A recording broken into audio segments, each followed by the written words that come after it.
नमस्कार दोस्तों, मैं साक्षी गुप्ता। अभी मैंने रिकॉर्डिंग की और मेरा माइक जो है मतलब क्या बोलूँ मैं, लाइक पैसों की प्रॉब्लम। और यहाँ पर थोड़ी-सी फ़ीस ले लो अगर किसी क्लाइंट से तो 4 गालियाँ देकर जाता है मुझे, ठीक है? वो क्लाइंट, बहुत कम क्लाइंट्स हैं जो ईमानदारी से अपना पैसा देकर जाते हैं और थैंकफुल होकर जाते हैं। पर आप देख रहे हो ये माइक मैंने यूज़ किया, मेरा 30 मिनट का वीडियो ख़राब हो गया बिकॉज़ इसकी आवाज़ पता नहीं कैसे चली गई। पूरा बराबर चार्ज करके रखा था, अच्छे से सेटिंग की थी, लेकिन देखो मतलब लिटरली इस माइक की वजह से मेरे इतने वीडियोस ख़राब हुए हैं। मैं इतनी मुश्किल से, इतनी मेहनत से वीडियो रिकॉर्ड करती हूँ और इस तरीके से पूरा माइक धोखा देता है ना। माइक, अच्छा खासा माइक 8-10 हज़ार का आता है जो मैं नहीं खरीद सकती। और शायद कुछ लोगों को देख के ना लगता है कि वो कभी चाहते ही नहीं कि मैं ग्रो करूँ। लिटरली वो शायद चमचे हैं भ्रष्टाचारी वकीलों के, मुझे लिटरली ऐसा लगता है। मतलब मुझे पैसा अगर नहीं मिलेगा, घटिया लोगों को पैसे देकर आके मेरे से कंसेशन मांगते हैं लोग। बताओ आप, मुझसे कंसेशन मांगते हैं कि भैया आप 100-50 रुपए में काम कर दो, आप 1000-2000 में काम कर दो। अरे मुझे पैसे दो, सही इंसान को पैसे दो। हिला के रख दूंगी इस देश की भ्रष्टाचार को, खत्म कर दूंगी इस देश के भ्रष्टाचार को। लेकिन नहीं, गलत लोगों को देना है जाके, गलत लोगों को बांटाओ पैसे। वो तो बढ़िया मर जा रहे हैं, दारू पी रहे हैं, सिगरेट पी रहे हैं, पता नहीं, उनको समझ नहीं आ रहा वो क्या करें उस पैसे का। और मैं एक ये 850 रुपये का माइक के चक्कर में मेरे 3-3 घंटे के वीडियोस खराब हुए हैं, पता है। मैं रिकॉर्ड ही नहीं कर पा रही हूँ। इतना प्यारा वीडियो मैंने रिकॉर्ड किया, पूरा चौपट। ओके, जो भी है, मैं बस एक चीज़ आप लोगों को समझाऊंगी, मैं नहीं ग्रो कर पाऊंगी। I am 30 years old. मैंने अभी एक पोस्ट डाला हुआ है जिसमें मैंने बताया है कि किस तरीके से एक क्लाइंट ना, मेरा फर्स्ट केस था वो, मैंने बहुत ही ईमानदारी से उसको बताया कि देखिए मैं कोई बहुत बड़ी तोपचंद एडवोकेट नहीं हूँ, this will be my first case और मैं पूरी शिद्दत से काम करूँगी, आपका पूरी जान लगा के काम करूँगी। लेकिन कहीं पर भी अगर छोटी मोटी कुछ मिस्टेक्स होगी तो I will take all the accountability of that mistakes. मैंने उसको एकदम ऑनेस्टली सारी चीज़ें बताई और बहुत ही शिद्दत से उसका काम किया, इतनी शिद्दत से काम किया, लिटरली बता रही हूँ, जितना कि एक बड़े से बड़ा चैम्बर वाला एडवोकेट भी नहीं करता है। बहुत शिद्दत से काम किया और सच में बहुत ही ईश्वर की कृपा से सब कुछ बहुत करेक्ट जा रहा था। I was doing next level work and उसके बाद भी वो लेडी जस्ट बिकॉज क्योंकि मैंने उसको कहीं ना कहीं अपनी कमजोरियां बताई हुई थी कि I am a less experienced advocate, तो वो उस चीज़ को पकड़ ली थी। वो ये नहीं देख रही थी कि हाँ साक्षी मैम जो भी काम कर रही हैं उससे बेनिफिट कितना मिल रहा है। भले उनको अभी कॉन्फिडेंस नहीं है, एक नया नया बंदा जो रहता है वो तो डर ही रहता ही है ना। लेकिन अगर आपको उसके काम से रिजल्ट्स मिल रहे हैं, आपका फ़ायदा हो रहा है, तो आप कुछ तो शर्म कर लो, कुछ तो इंसानियत दिखा लो उसके प्रति। तो सबसे पहली चीज़ तो उस लेडी ने मुझसे जितना एक प्राइस है, जितना फीस है उस काम का, उससे ज़्यादा मुझसे काम करवाया। मतलब जितना पैसा दिया था उससे कहीं ज़्यादा काम करवाया। और उसके बाद ग्रेटफुल होने की जगह आगे भी मुझे विवश किया कि जब तक आप कोर्ट में एप्लीकेशन ना लगा दो तब तक आप और काम करो।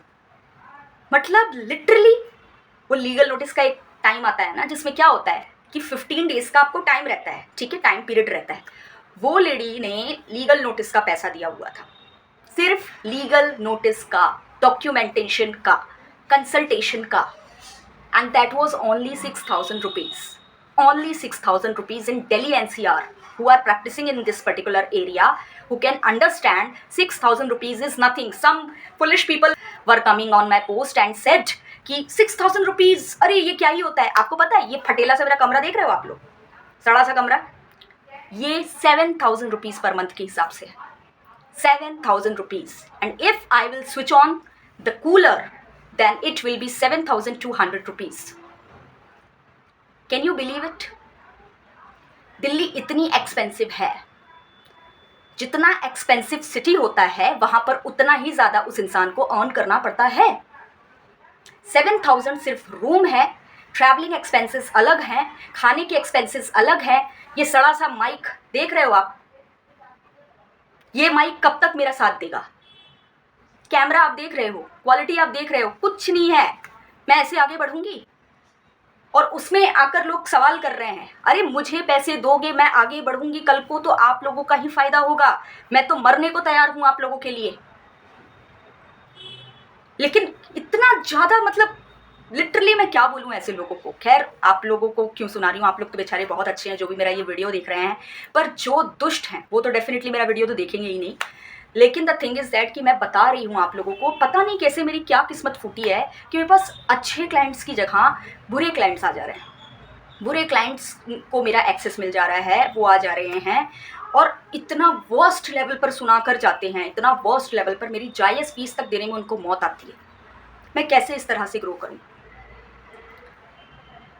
6,000 रुपीज़ में वो बंदी दिल्ली जैसे शहर में मुझसे काम कराने को सोच रही थी। वॉट शी वॉज एक्सपेक्टिंग, और मैंने किया भी बिना किसी भी तरह की शिकायत की। 24/7 she was continuously messaging me on WhatsApp. जब मन करे टेक्स्ट मैसेज, ऑडियो मैसेज, कितनी भी बड़ी ऑडियो वो मुझे भेज देती थी। लगातार अपडेट्स दे रही होती थी कि भाई मेरे साथ ये हो रहा है, मेरे साथ वो हो रहा है, फला हो रहा है, ढिमका हो रहा है। एकदम जैसे सहेली से एक एक सिंगल बात करते हैं। Continuously she was messaging me और मैं रिप्लाई कर रही थी, पता नहीं क्यों, just because she was my first client and I should help her. लगातार मैं उसको रिप्लाई कर रही थी। Even you will not believe कि मैंने उसको करीबन 3 बजे रात तक को मैंने उसके मैसेजेस का रिप्लाई किया है। मेल्स उसके इतने सारे अननेसेसरी मैं रिसीव करती थी। उसके बाद कितना पता नहीं वो कहाँ कहाँ का बात बता रही होती थी, मेल्स उसके रिसीव कर रही होती थी।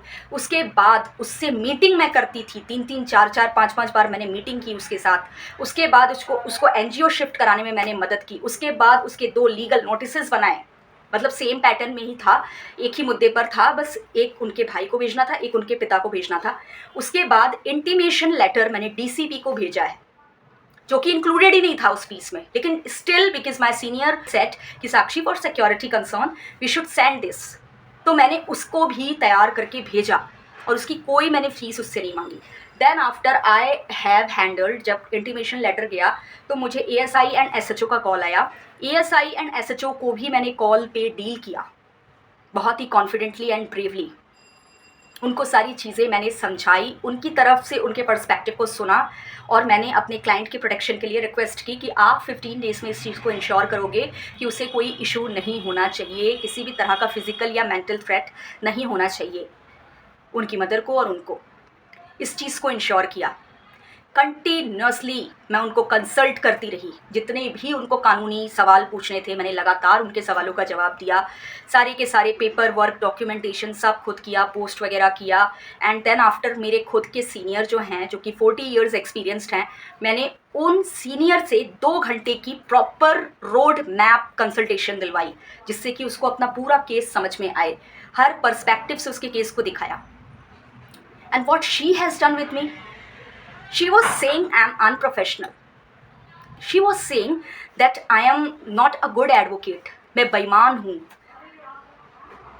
मैंने अपोजिट पार्टी को डील किया। हमेशा अपोजिट पार्टी की तरफ से कॉल आता है when you will send the legal notice, और अपोजिट पार्टी अगर पावरफुल है तो वो आपको कॉल करेगी, कुछ ना कुछ किसी ना किसी तरीके से वो इन्फ्लुएंस करने के लिए वो आपको कॉल करती है। ये मेरा पर्सनल एक्सपीरियंस है। मैंने जितने भी केसेस लिए हैं उन केसेस में मैंने देखा है अपोजिट पार्टी कॉल करती है। वो बात अलग है कि मैं सारे cases max to max settle करवा दी, तो वो कभी कोर्ट में गया ही नहीं। मैंने कोर्ट से बाहर ही चीज़ों को सेटल करवाया है, क्योंकि मैं सेटलमेंट पे ही बिलीव करती हूँ।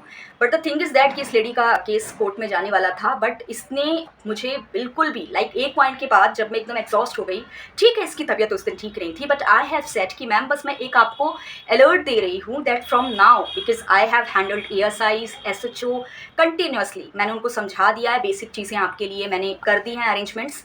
अब आपको जो हायर अथॉरिटीज़ हैं पुलिस की, अगर उनसे मुझे डील करवाना है, क्योंकि SHO and ASI I don't know कि वो लोग बहुत ही अच्छे से कोऑपरेट करेंगे आपके साथ, कहीं ना कहीं उनका कुछ तो मेरे को लग रहा है गड़बड़, कि वो कहीं ना कहीं आपको आगे परेशान कर सकते हैं किसी ना किसी तरीके से, कि अपोजिट पार्टी ने कंप्लेंट किया है and all, what ever it is, what ever the मेरे को जो भी उनके लिए थ्रेट फील हुआ, उस बेसिस पे मैंने कहा मैं हायर अथॉरिटीज़ से डील करूँगी और इस बीच आपको हर तरह से मैं सपोर्ट करूँगी। What ever the complication you will face I will help you, but ma'am आप थोड़ी फीस दे दो मुझे, ठीक है, बिकॉज वो एप्लीकेशन जब कोर्ट में फाइल होगा उस टाइम पर जो फीस दोगे that is another thing, but इस 15 डेज़ के ड्यूरेशन में मुझे अब एक्स्ट्रा हार्डवर्क लग रहा है, तो प्लीज़ आप उस चीज़ के लिए इंश्योर कर लीजिएगा। मैं आपको फीस डिटेल्स भेज दूँगी, जब आप आराम से रिलैक्स कर लोगे तो आप उसको देख लेना।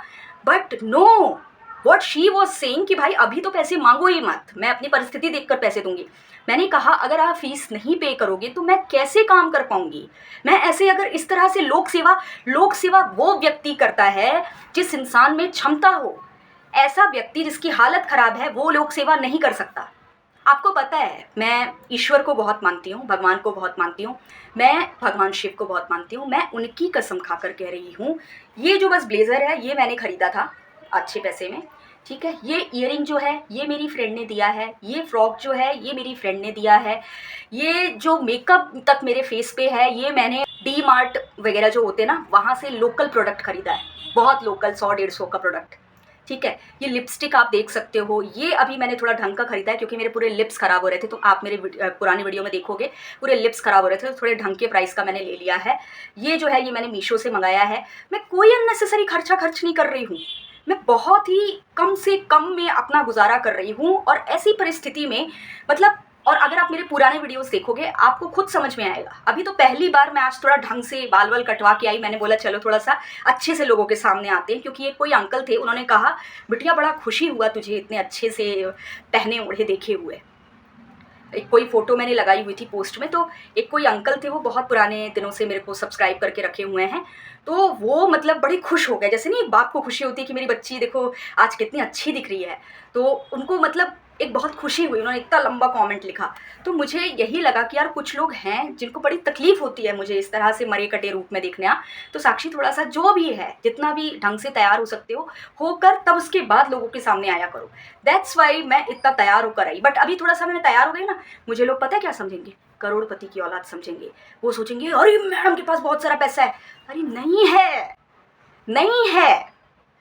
एक्चुअली मेरी माँ ने मुझे ऐसा सिखाया है कि बेटा पेट में अगर खाना भी ना हो ना तो भी सामने वाले को पता नहीं चलना चाहिए कि आप भूखे हो। समझ गए ना? तो किसी भी तरीके से अपनी गरीबी मैक्स टू मैक्स छुपा के रखो, बहुत ज़्यादा दिखाने की आवश्यकता नहीं है, क्योंकि दुनिया आपकी मदद नहीं करेगी, मज़े लेगी उल्टा। तो हम अपनी गरीबी दिखाते नहीं हैं। मैं किसकी कसम खाऊं? मैं अपनी कसम खा ले रही हूँ। मुझे कुछ हो जाए अगर मैं झूठ बोल रही हूँ, मुझे पैसों की प्रॉब्लम है। मैं क्या करूं? मैं कैसे साबित करूं? मेरा बैंक अकाउंट चेक कर लो, मेरे पास पैसे नहीं हैं। मुझे बस तरीका पता है। आप मेरे को कोई भी अपनी बच्ची का फटा कपड़ा दे दो, मैं उसको अच्छे से सिल के, मुझे सिलाई का काम भी सिखाई हुई है मम्मी, मैं अच्छे से सिल के उसको प्रेस करके, प्रेस से बढ़िया से, और उसके बाद मैं उसको पहन के दिखा दूंगी। नॉर्मली लोग फटे पुराने कपड़े नहीं पहन पाते हैं, लेकिन मैं उस फटे पुराने कपड़े को भी सिल कर प्रेस करके इतने अच्छे से पहन लूँगी कि आप बोलोगे मैडम कहाँ से खरीदे? एंड मैं बोलूँगी खरीदी नहीं, मैंने उसको बहुत अच्छे से यूज़ किया। आपको पता है ये मेरी फ्रेंड का रिजेक्टेड फ्रॉक है, rejected. She has given that rejected frock to me, और मैंने उसको इतने अच्छे से सब सेट करके प्रेस करके और तब उसके बाद मैंने उसको पहन लिया। तो अगर एक इंसान चाह ले तो उसको कोई भी अच्छा दिखने से, अच्छे तरीके से पहनने ओढ़ने से कोई नहीं रोक सकता।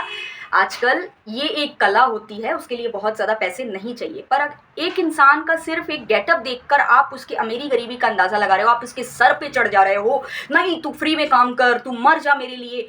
नहीं मर सकती मैं, मुझे पता है ना मैं किस दौर से गुजर रही हूँ, मुझे पता है ना मुझे कितनी प्रॉब्लम होती है जब मैं रेंट के पैसे नहीं दे पाती हूँ। ओनर खड़े रहता है, बार बार रिक्वेस्ट कर रहा होता है कि मैम पैसे क्यों नहीं दे रहे हो।